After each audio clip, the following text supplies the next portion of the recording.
ngai thanga kan sual te ngai dam min kan rama ti dam le ang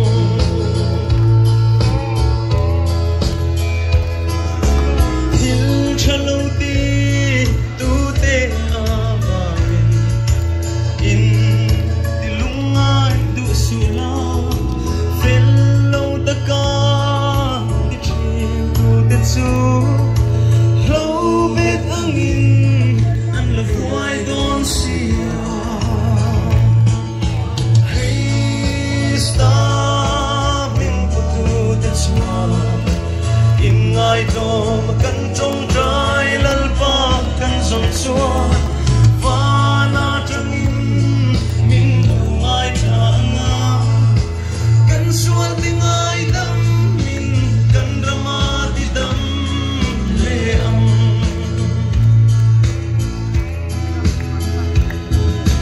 lal pa churing in thil tha ti na rin om na ze lam che lal pa iswa ming lam chung zenin tu nuai rol le ril in ngai to Krista min putu te chua in ngai to kan trong trai lal pa kan song chua va na tangin min nu ngai tha kan sual te ngai dam min kan rama ti dam le am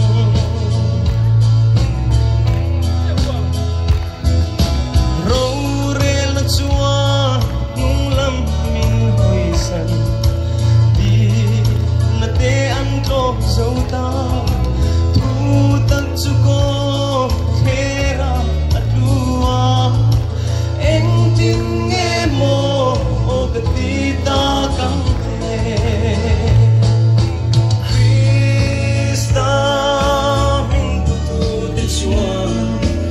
in ngai do kan trong trai lal pa kan zon chua va na tangin min lo ngai thanga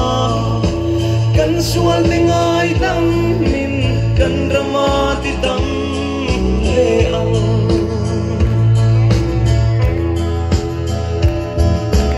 di nuam ta ka kan om zel chuanin kan ram thil tha kan nu ang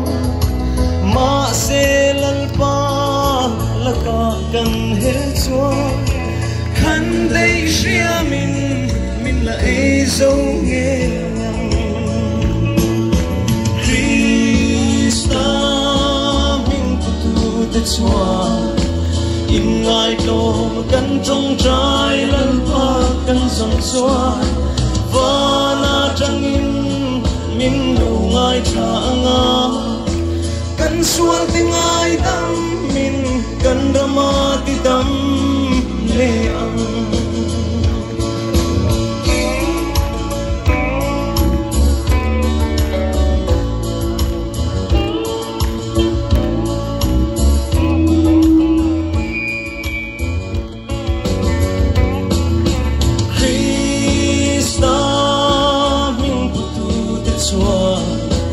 in ngai to kan trong trai lal pa kan zon chua va na tangin min lo ngai thanga